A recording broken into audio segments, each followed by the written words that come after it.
New season, Bearing Sea Gold, starts Wednesday, June 26 on Discovery. The only thing more dangerous than the mission is the escape. Get down! Kandahar, Unite or Fall, Transformers, Rise of the Beasts. Michelle Yeoh, Jamie Lee Curtis, everything, everywhere, all at once. Join him or die. Fantastic Beasts, The Crimes of Grindelwald.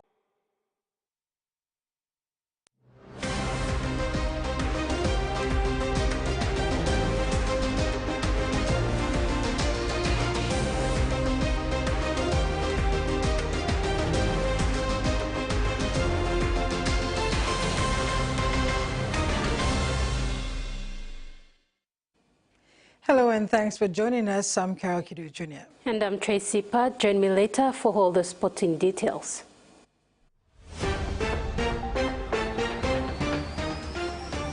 In this edition, PM is first to register in census exercise, JICA gives support to Manam Resettlement project, and Slater slots in Capewell and Kaufusi in Origin 2. The Mulitaka landslide recovery effort spanning from May 29th to June 11th, 2024 concluded with only 11 out of 162 bodies recovered. Local authorities respecting health directives seized further retrieval attempts to let the remaining victims rest in peace. Clarifying earlier reports, local reporters confirmed that 162 lives were lost, not the speculated 2,000. Plans for a mass burial site with a memorial are underway. Meanwhile, tensions surround a proposed bypass road through the disaster site, opposed by Yambali villagers due to cultural concerns. The provincial committee endorsed a resettlement plan for 7,000 affected individuals, aiming to relocate behind Mount Mungulo and reroute part of the Pogera Highway. Prime Minister James Marape was the first to be registered in the National Census 2024 exercise. He launched the National Census 2024 in Port Moresby on Sunday night. It was witnessed by the minister responsible, Richard Masere. Prime Minister James Marape officially launched the National Census 2024 at midnight in Port Moresby. The census is now open, so be counted. All right. All right. Count citizen number 1. The Prime Minister urged all Papua New Guineans to remain in their residences for a smooth flow of the census exercise.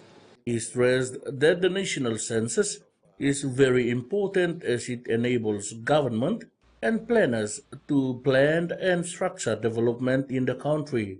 Get to know the demographics, the population, then we will continue to overlay with key other information that we want to collect to study, understand fully our country, and especially our people, where they are, what they're doing, and later on we'll interface with a lot of attributes of census expansion, of products that will branch out from these baseline data collections.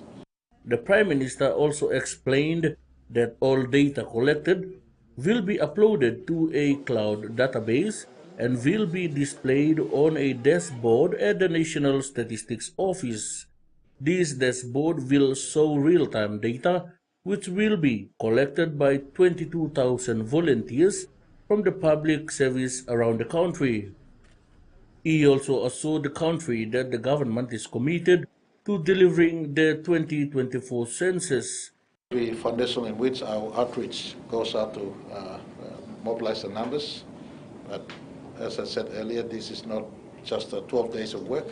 We'll carry on working in population matters all the way right through. Something that we will also overlay with this one, whilst it is not directly related to a Commonwealth update, but there's a lot of loopholes in Commonwealth. We want to use one population database to ensure that it's one person, one vote, one ballot paper that arrives in 2027.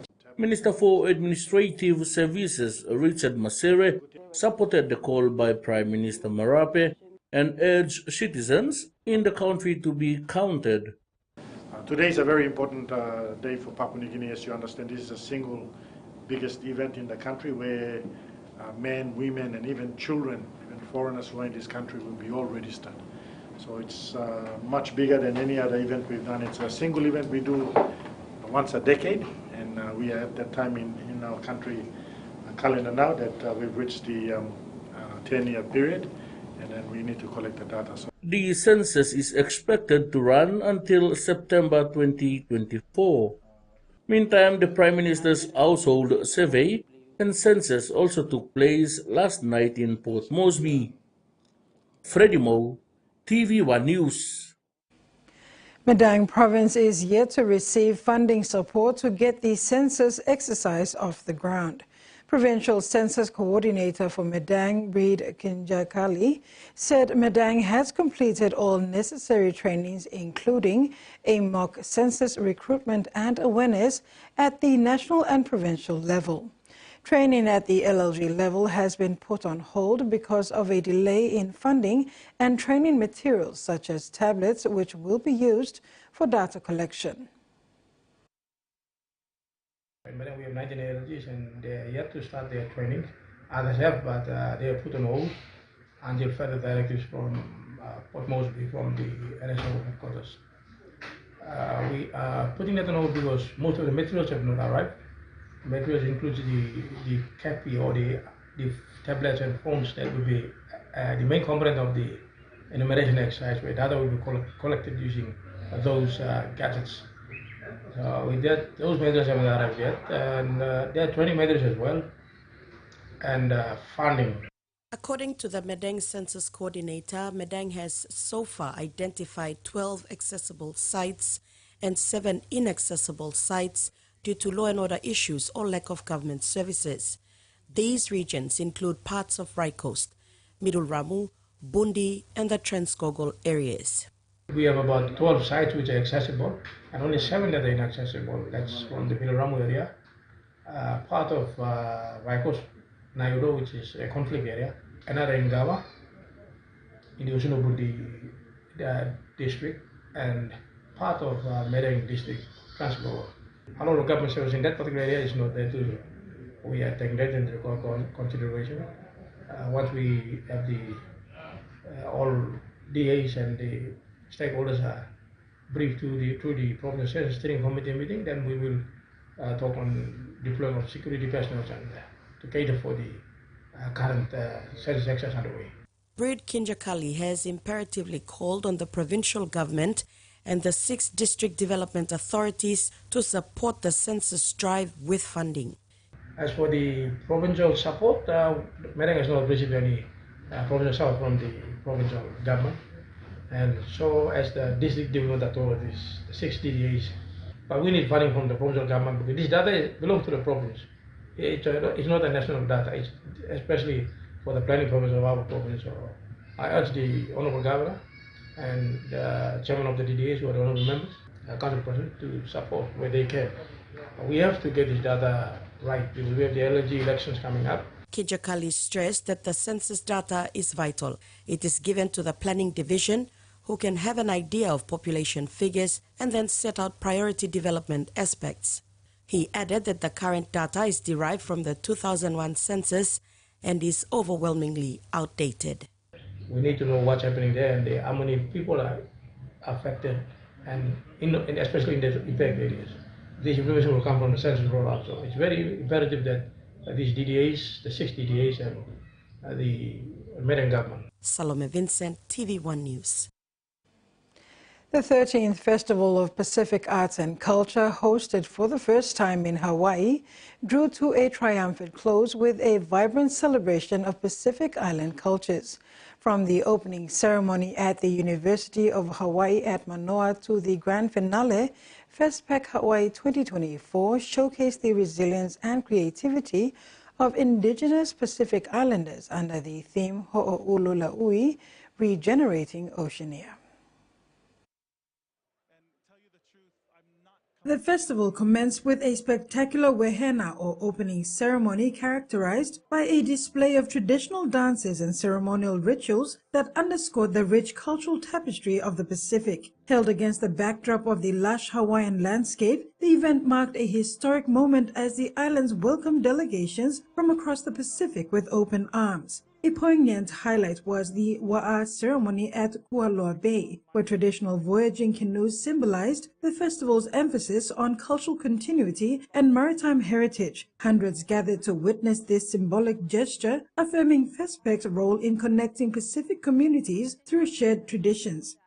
All of our islands were represented, and but then also having all of the Wa'a from the communities throughout the Pacific, and it's really, just a powerful thing to just be in that same space. Throughout the festival, the air was filled with the rhythms of heritage dances and the vibrant hues of visual arts. From the Hawaii Convention Center to Waikiki Beach Walk venue across Honolulu served as stages for performances and exhibitions that celebrated Pacific creativity and resilience. The Festival of Pacific Arts and Culture reached its crescendo with a stirring panina, or closing ceremony at the University of Hawaii at Manoa.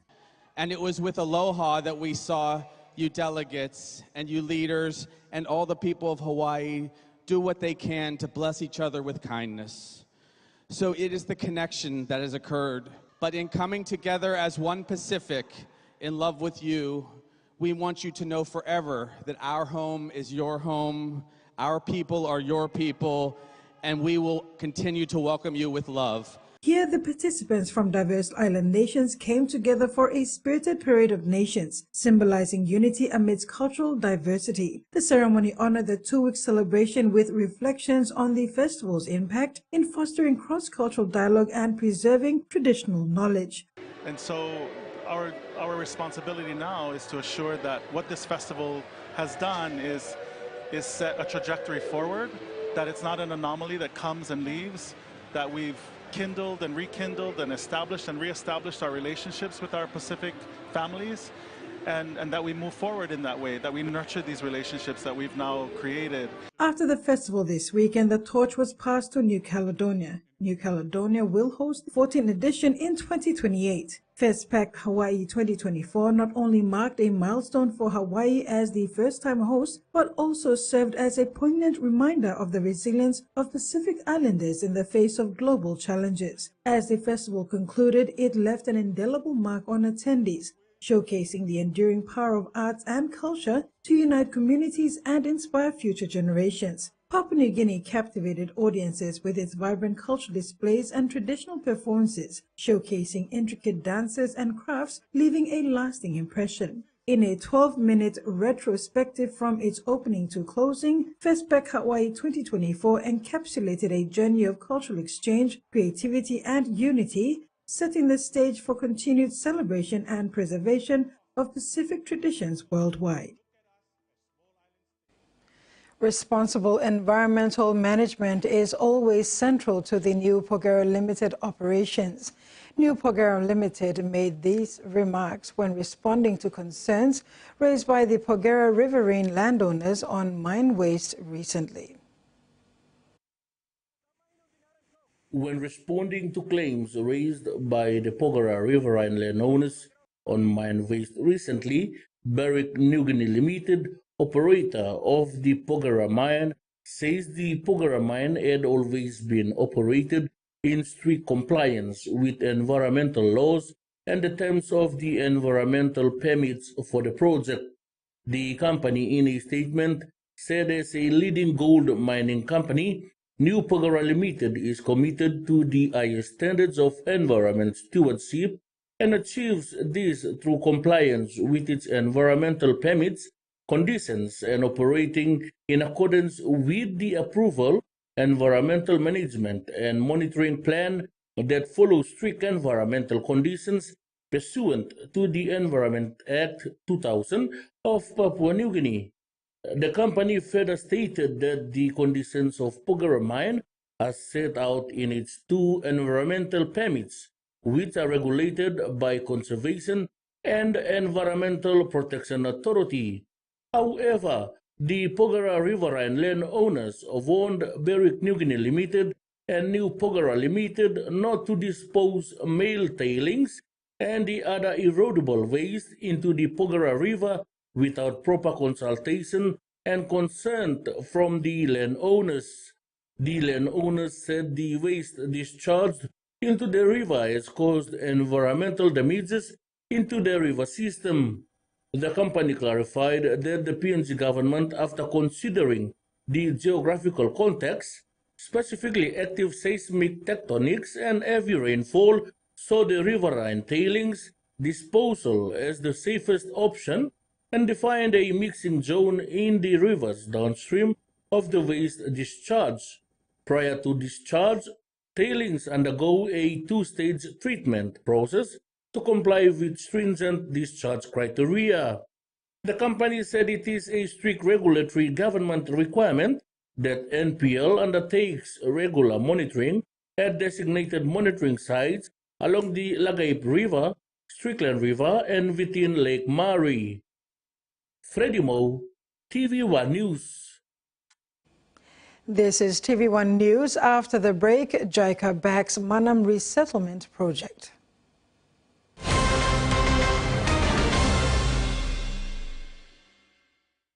Experience a convenient and smarter way to do your banking with BSB Mobile Banking. You don't have to leave the office or your home to pay for bills. You can view your account balance, transfer funds, top up phone credits, or purchase Easy Pay units wherever you are. Visit your BSB branch today to register now for BSB Mobile Banking. BSB Mobile Banking, the smarter way to bank. BSB, our bank, our people.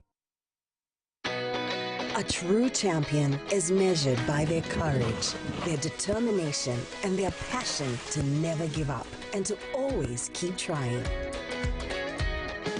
With a delicious Milo and milk taste and added nutrients, Milo and milk is a great way to fuel our little champions with nourishing energy every day. Because true champions give it their all. Milo, PNG and Mia. Fine PNG made.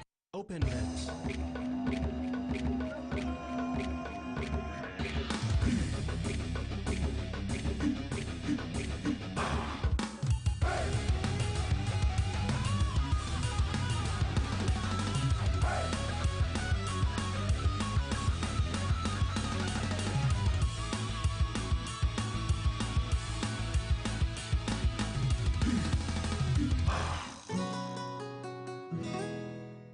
He says the best Hunters players come from his region. So does she. But there's one thing that brings everyone together. SP Lager, Bunyam Yumi.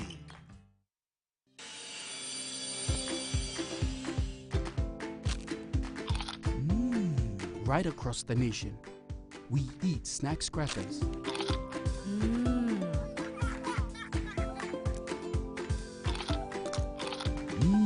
Emi trupla. All get a young planalapun, only like him snacks crackers. Only make him here, no PNG, one-time lay biscuit company. It's crunchy and tasty. It's irresistible.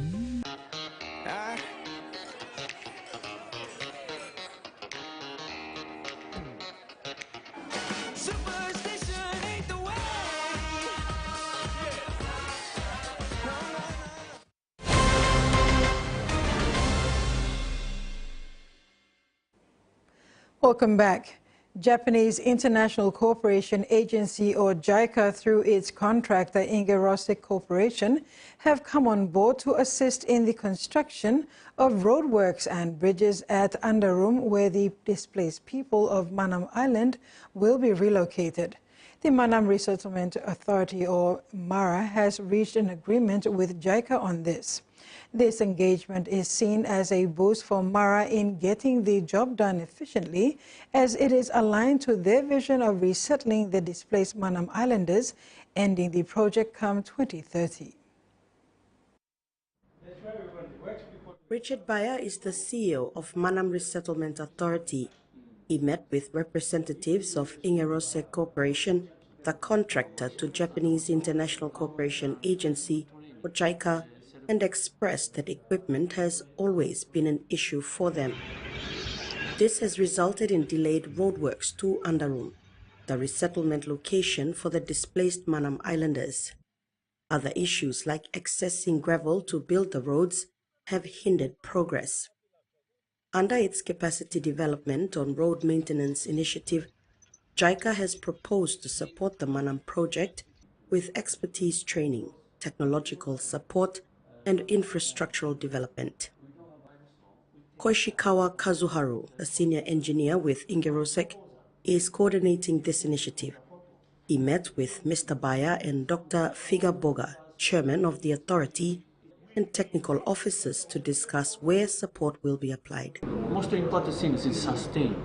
How we can maintain properly our machine, and also how we can train self-development can sustain ongoing on. Mr. Kazuharu said he visited Underroom and had a fair idea of the challenge in advancing the roadworks. He also confirmed that JICA machinery, including a front loader, excavator, drum roller, motor grader, and a dump truck, have been taken up to the construction site to commence work. The Manam Resettlement Authority will utilize staff of the Department of Works and Highways to operate the machines. According to the further request, JICA is create new project as a phase. Mr. Baya said DOWH has also constructed a new bridge along Mugil on the North Coast Road and have indicated that the authority will maintain the old bridge. So that's a very good news for the resettlement project. They will help us with the road work. At the same time, this relationship and meeting will bring us another good news. They might give us a used bridge to put on one of the main river crossing. Hopefully, we should get some Manam people in as soon as we can to the resettlement area and give them their land plots. We hope and believe that with the increased funding, the government is going to help us. We should be able to achieve the milestone of 2030 when we wind down our activities and get majority of the Manam people into the resettlement blocks. The Manam Resettlement Authority is hopeful that it can expand on the relationship with JICA to assist with other developments in the Manam Resettlement Project. Dr. Boga said the authority made a 20 million kina submission to the government this year and have received 4 million kina already in the second quarter. He said project implementation has stalled because of funding challenges. Salome Vincent, TVWAN News. Finally, work to resettle the displaced Manam Islanders is gaining momentum. It's been more than 2 decades since they took refuge on the mainland when the Manam volcano erupted in 2004. This presumably marginalized group of people have been living in the 3 care centers of Mangeb, Potsdam and Asuramba with limited government support, a lot of animosity with landowners on the mainland. Richard Bayer, Chief Executive Officer of the Manam Resettlement Authority, has called on the Manam people to get organized into incorporated landowner groups. He said a benefit-sharing formula has been developed and documents are now in the final stages for the landowners to sign. The resettlement site in Underroom sits exactly in the borderline between the Middle Ramu and Bogya districts, and it is dissected according to the physical layout of the villages on Manam Island.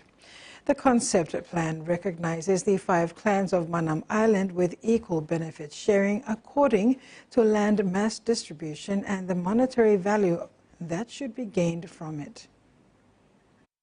Government presence in the areas there, and they want to see a real thing happen instead of just talking tassel. Their demand for compensation is there. The sentiment was expressed. Government, you come good. We are very sure government will compensate them for that. Police have been urged to put more effort into addressing the emerging lawlessness in villages in Gulf and Central provinces. PMV owners raised this issue with police in their recent meeting about incidents of police harassment of PMV crews and passengers along the Magi and Hiritano highways. During the recent meet over police harassment between PMV owners and police, Central Province PMV owner Lai Akaina took the opportunity to call on the police hierarchy to put more resources into deployment of police personnel to rural villages in Gulf and Central provinces and take stock of emerging law and order issues and address them. Akaina said it is disheartening when they request for police to attend to law and order issues in their village, but constantly get told there is an issue with logistics. Police is not regular up and down the villages. Police presence, I feel, is very, very important. They'll say, we don't have the fuel money.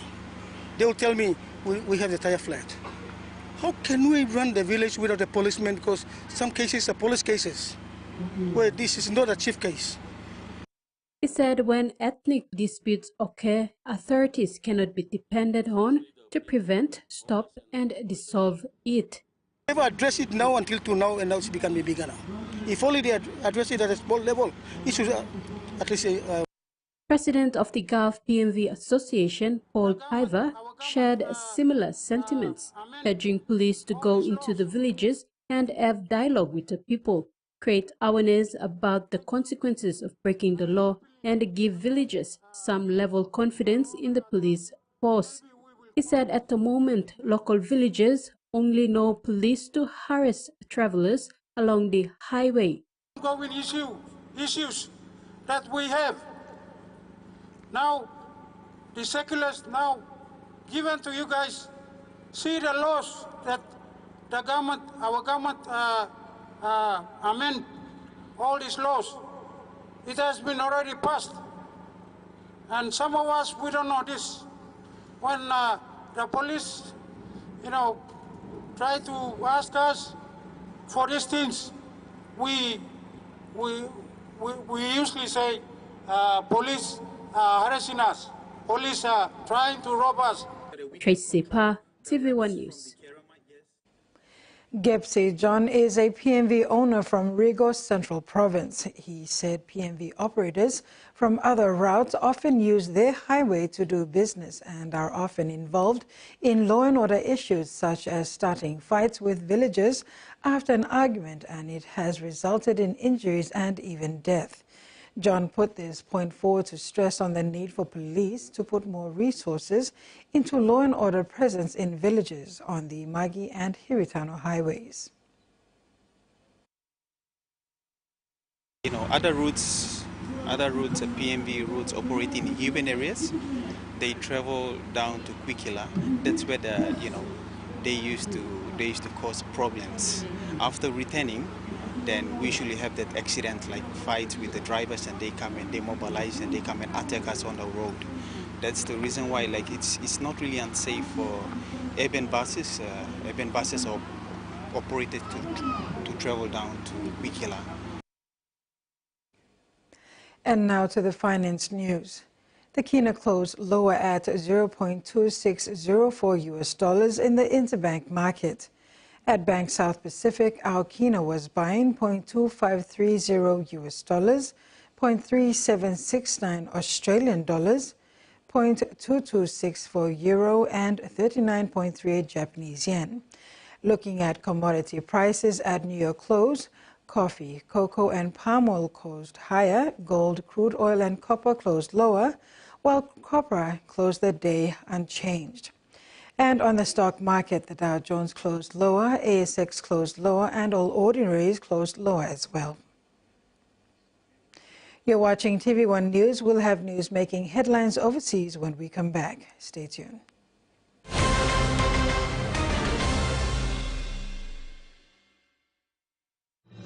Experience a convenient and smarter way to do your banking with BSB Mobile Banking. You don't have to leave the office or your home to pay for bills. You can view your account balance, transfer funds, top up phone credits, or purchase Easy Pay units wherever you are.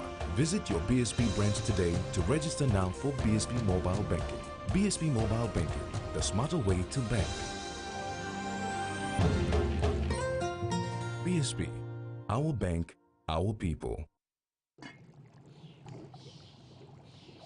Hiya, Mama.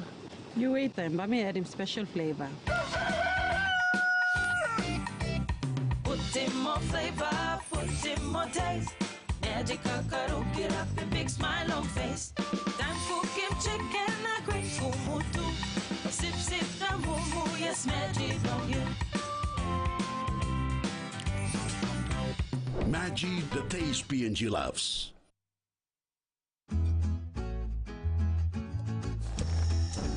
Papua New Guinea.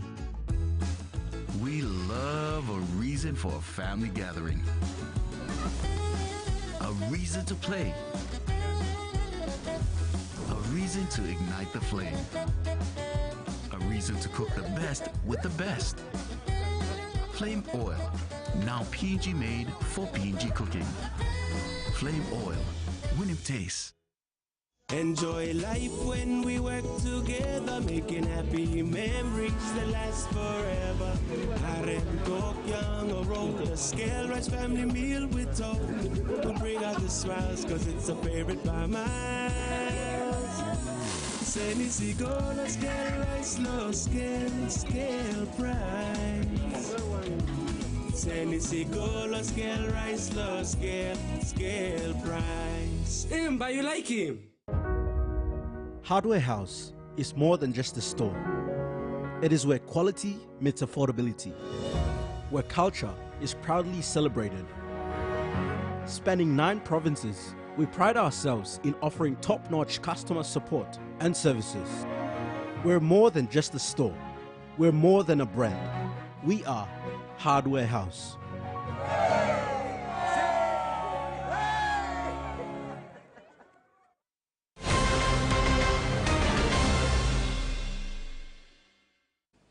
Welcome back. New Caledonia's international airport reopened to commercial flights today after weeks of violent protests forced it to shut, with an overnight curfew also being shortened as the unrest eases. The French Territories High Commission announced on Sunday that La Tontuota Airport, which links the capital Noumea to Sydney, Tokyo, Singapore and the Pacific, the daytime traffic had been restored on the highway linking the airport to the capital. The international airport had been closed for more than a month, forcing Australia and France to fly out people stranded in New Caledonia on evacuation flights. China's Premier Li Qiang has begun his trip to Australia with some panda diplomacy. He's announced that 2 new giant pandas will be heading to Adelaide Zoo, generating plenty of delight in South Australia.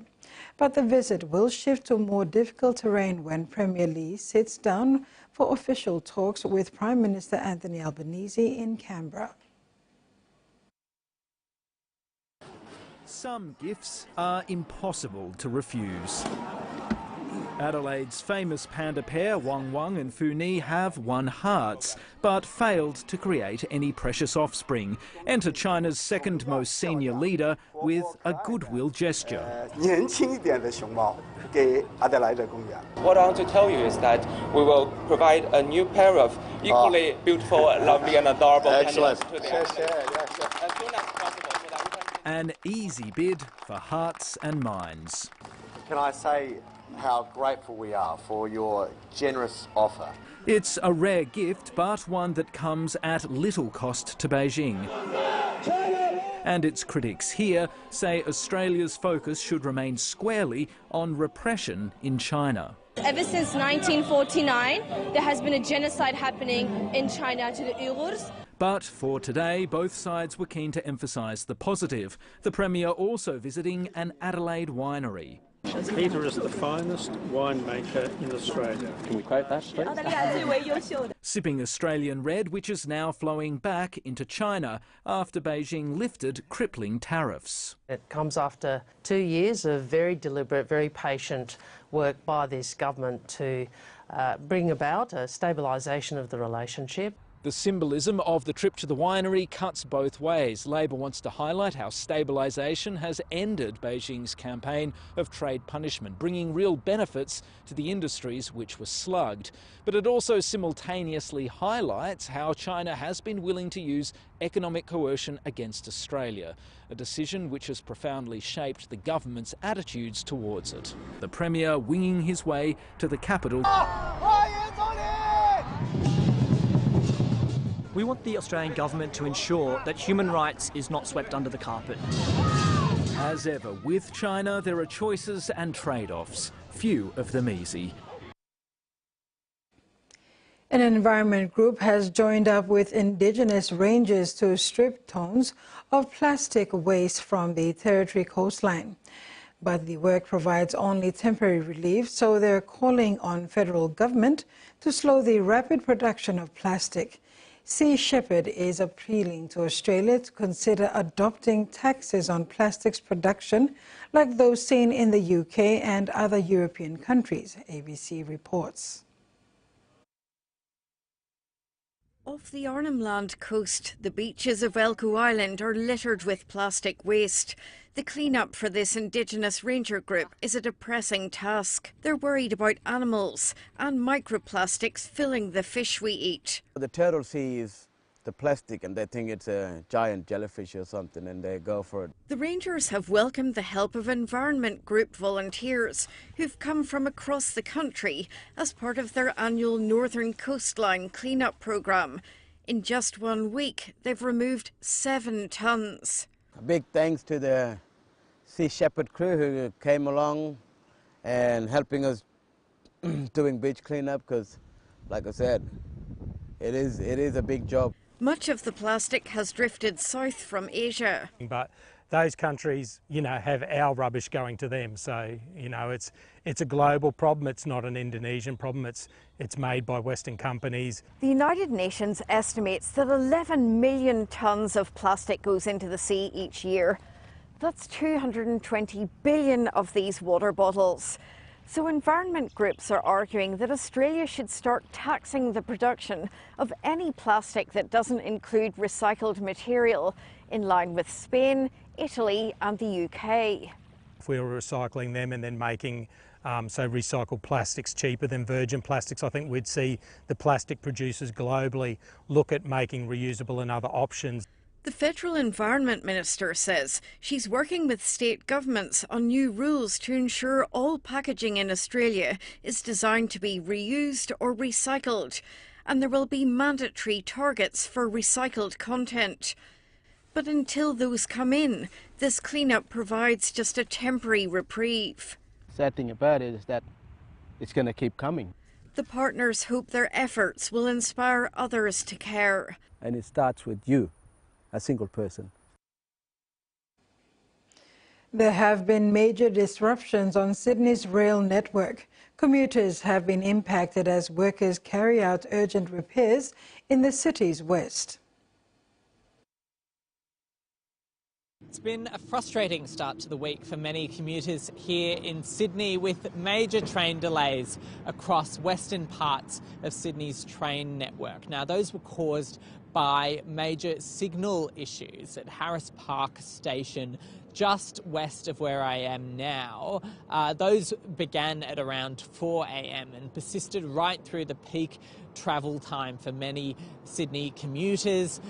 Many people have been encouraged to change trains here at Granville due to disruptions on the T1, T2 and T5 train lines. Now, the T1 and T2 lines have faced major delays, often with trains waiting on the platform for several minutes, if not longer, as they tried to clear some of the backlog, and the T5 Cumberland line wasn't running at all for a lot of the morning here in Sydney. Now, that meant delays for people of 25 minutes or more. I spoke to one man whose commute this morning had blown out by more than an hour and a half. Here's what he had to say.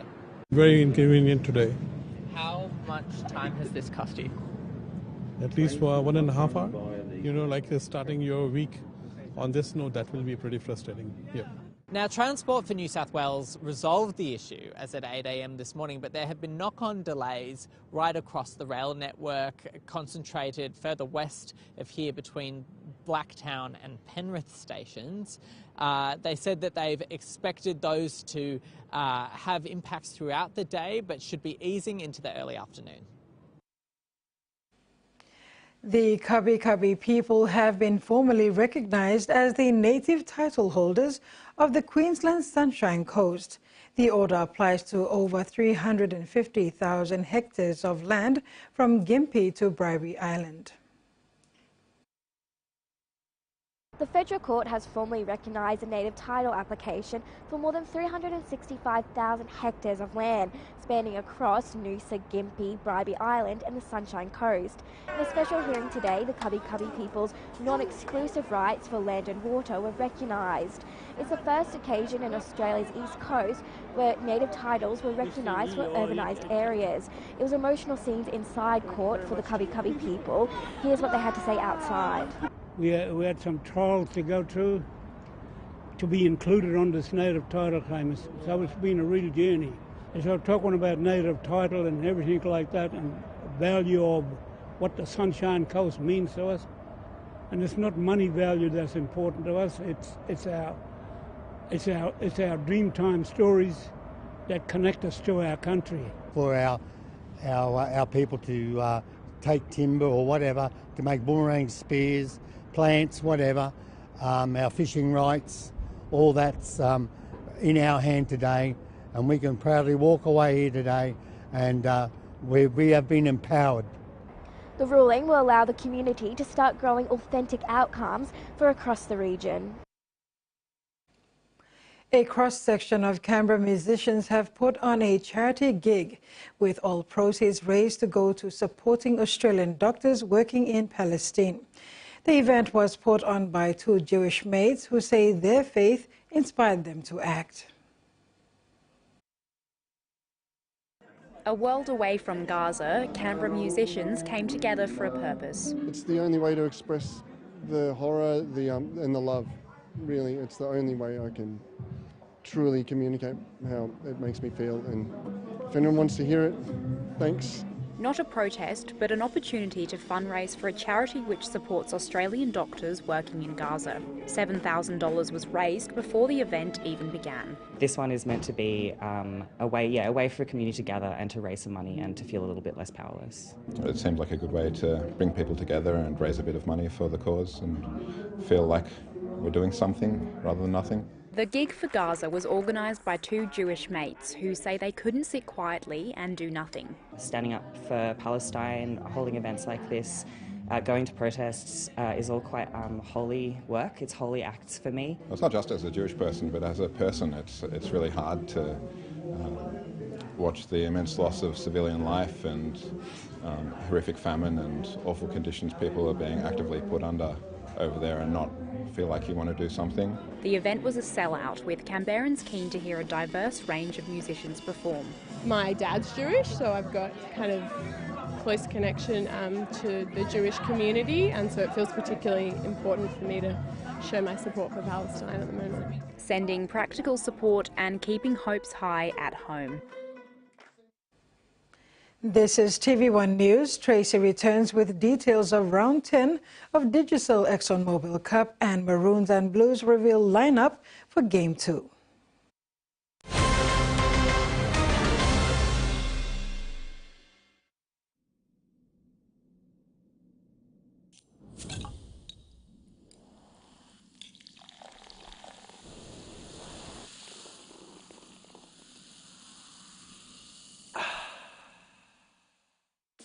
Are you ready to meet the best version of yourself? The one with the bright, confident smile? You've got to take pride in how good you look, how fresh your breath smells, and how great you feel. To boss it at work, to be your best for uni, or to catch the eye of that special someone. You've got to brush up your vibe with whiter, healthier, brighter teeth. Brush up for confidence with Colgate. Back in '69, Frank Hutchison started a journey when he met Bill King, who ran a remote travel business. King needed four-wheel drive parts so strong, so reliable, they'd make the return trip after enduring the rigours of the Aussie outback. This forged Terrain Tamer's beginnings. Over 50 years later, Frank and his team continue to innovate and create parts strong enough to survive the toughest terrains on the planet. And best of all, the customer is still king. Terrain Tamer, parts that will get you home. Hi, I'm Chef Jules Henow, and this is where my true inspiration for cooking started. Like most of us, I learned to cook from my mum. Nothing beats simple recipes where fresh local produce is at the heart, especially when it's a home-cooked meal, prepared and shared with the ones you love. And in PNG, no meal is complete without rice. And my choice is always True Guy. True Guy, true inspiration through generations. The PNG LNG project has a positive and long-lasting impact on the whole country. Revenue is delivered through 5 streams. Equity distributions are paid to KPHL and MRDC based on the interest they hold. Tax is paid to IRC, while development levy and royalties are paid to DPE. For more information on direct and indirect benefits, visit PNG EITI's website.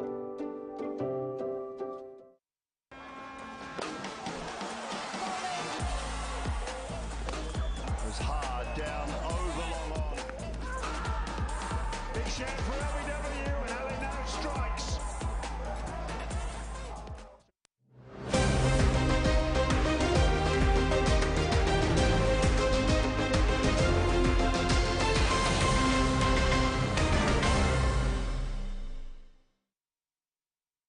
Welcome back. A re-energized gas resource Central de Baris recorded an emphatic win 40-18 over the 2023 Grand Final runner-up Bintangor Goroka Lahanis on Sunday at the Santos National Football Stadium in Port Moresby.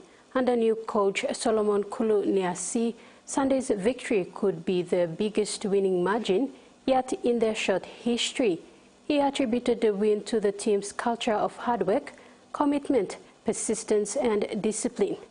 Tabaris have had a roller coaster start to the 2024 campaign, especially playing away and all the challenges and adversity they've had to put up with.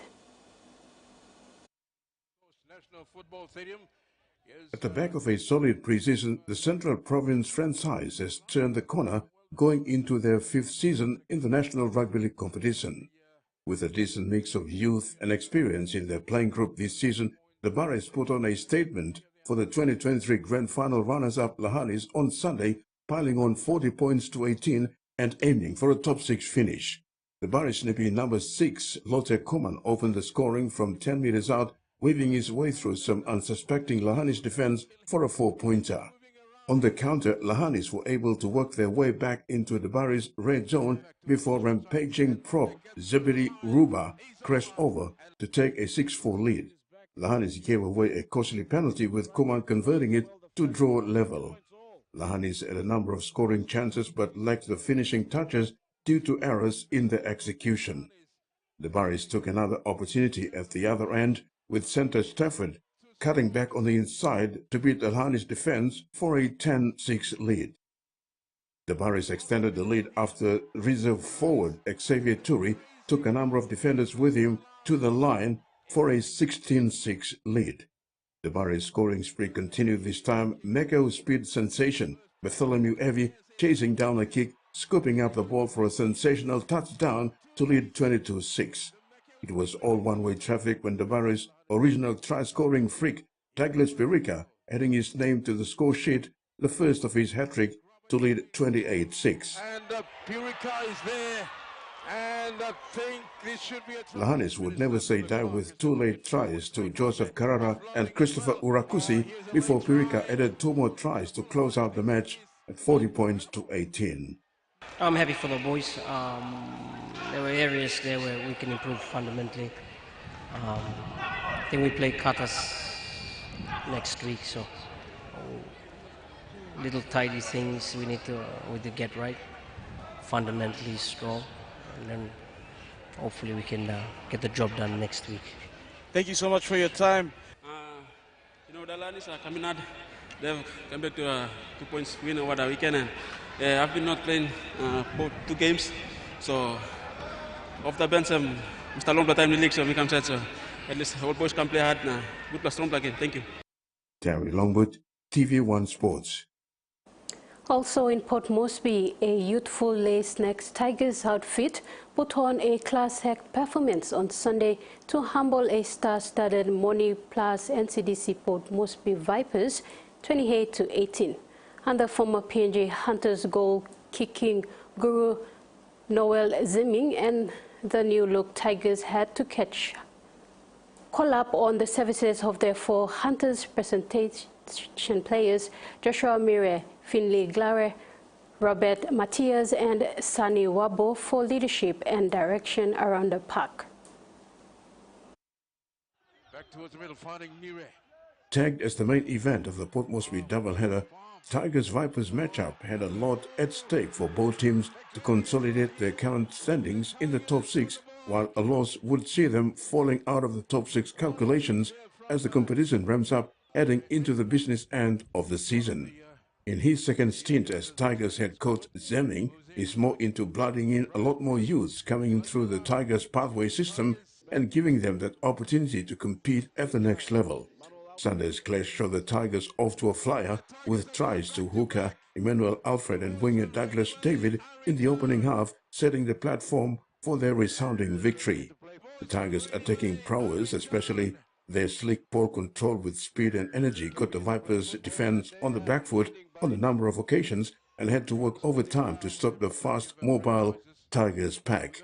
A highlight of the Tigers' game tactic was Joshua Mire's spiraling kicks that literally turned Vipers fullback Sylvester Bulu's afternoon into a real nightmare. Bulu, most reliable when it comes to defusing high bombs, was caught in no man's land that led to Tigers' opening try to hooker Emmanuel Alfred that pretty much started the Vipers' afternoon of misfortunes.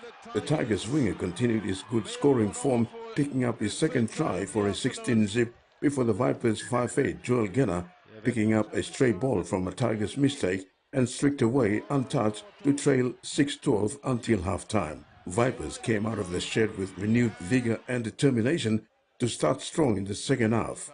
A shift from one end of the field to the other saw left winger Henry Murray diving over to make it a 4-point deficit, 16-12 Tigers' favor.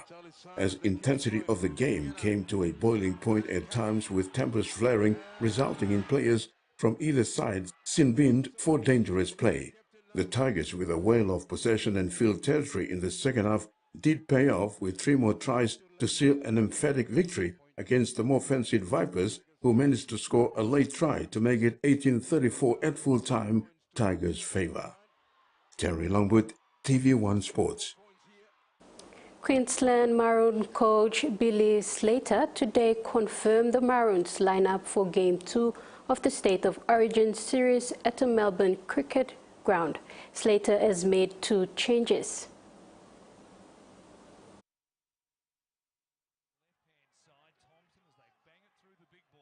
There have also been some interesting changes on the extended bench, with veteran Dane Gagai recalled as 18th man, while young guns Halen Luki and Trent Loyoro round up the squad. Hopgood made his original debut in the series opener but had succumbed to a back injury. Slater was grilled on Kobo's omission, and the coach confirmed Kofusi was the 18th man in Game 1, was activated when Walsh was ruled out as a result of foul play, a likely high shot that saw Blues centre Joseph Suali sent off. Walsh has been named but needs clearance from both Broncos and Queensland doctors before he is free to take the field and represent his state. Walsh's club and original doctor reportedly is confident the fullback will have no issues passing cognitive testing, meaning he is almost certain to feature in Game 2. Hopgood missed the Eels' round 15 clash after he suffered a back injury in Game 1 despite backing up for his club in round 14. Interim Eels coach Trent Barrett admitted he shouldn't have taken the field due to the injury before he was a late omission against the Roosters. Meanwhile, Luki has long been earmarked as a future Origin player, with 33-year-old Cowboys second rower has also represented Samoa. Loiero was a surprise pick, with a 23-year-old Melbourne Storm back rower having 62 games for the Storm since making his NRL debut in 2021. Terry Longwood, TV1 Sports. New South Wales Blues coach Michael Maguire has named his 20-player squad for State of Origin Game 2. Latrell Mitchell headlines a host of changes to the Blues, with the Rabbitohs superstar set for his first Origin appearance since 2021, after being named in the centres to replace the suspended Joseph Suaalii. Michael Maguire has shaken up his squad for Game 2, dropping Cameron McInnes and Nico Hines, and calling on 2 players injured for the series opener. Rabbitohs skipper Cameron Murray returns to the side at lock, with Isaiah Yeo remaining on the bench. Murray has been sidelined due to a hip flexor injury, but played off the bench in his side's win over the Broncos in round 14. Latrell Mitchell, meanwhile, has been named to fill the place of Joseph Swali, who was handed a 4-game suspension for his ugly hit on Rhys Walls. Mitchell is one of several new faces in the extended New South Wales squad, with Connor Watson, Dylan Edwards, Mitchell Moses and Cameron Murray all called in as Blues look to level the series at 1-1. Mitch Moses has been named in the number 7 jersey after making a successful return from a foot injury, finding form since round 13. Moses and Edwards replace Nico Hines and James Tedesco. Watson will make his debut after making his name on the bench in place of Hudson Young, while Murray joins the side in place of Sharks log Cameron McInnes. Matt Burton has also been left out of the squad after being 18th man for the series opener, with Mitch Barnett taking his place. McInnes remains in the 20-man squad alongside Luke Keary, who retained his place as cover in the halves instead of Hines.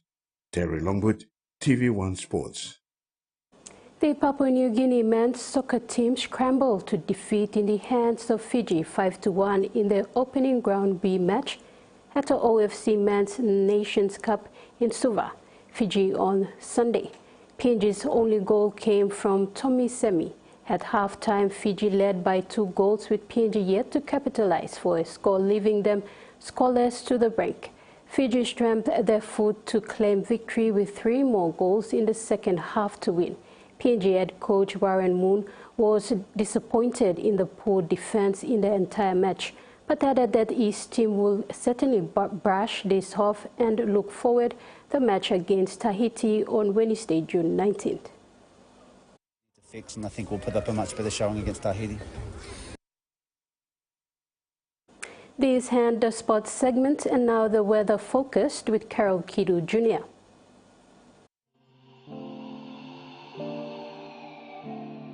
Southern region, Port Moresby mostly fine, Daru and Alotau mostly fine, partly cloudy. Mumase, Ley, few showers. New Guinea Islands, Lorengau partly cloudy with some rain showers and possible thunderstorms. Kavieng, Kimbe and Boka mostly fine and partly cloudy. Highlands, Mount Hagen, Goroka, Barnes and Kundiawa mostly fine with scattered clouds. Ocean forecast, Solomon Bismarck Sea, seas slight to moderate with southeast winds of 10 to 20 knots. Coastal waters forecast, waters of Finchafen through Vitier Strait to Siasi and Long Islands to Karakar Island, seas 1.5 to 2 meters, rising to 3 meters along warning areas. And waters of New Britain, seas 0.5 to 1.3 meters, rising to 2 to 3 meters along the warning areas. And that ends another edition of TV1 News. Thanks for your company. Bye for now.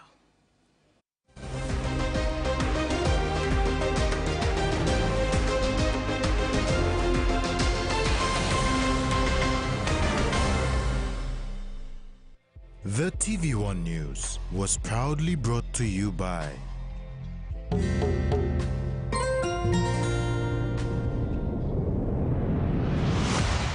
BSP, our bank, our people.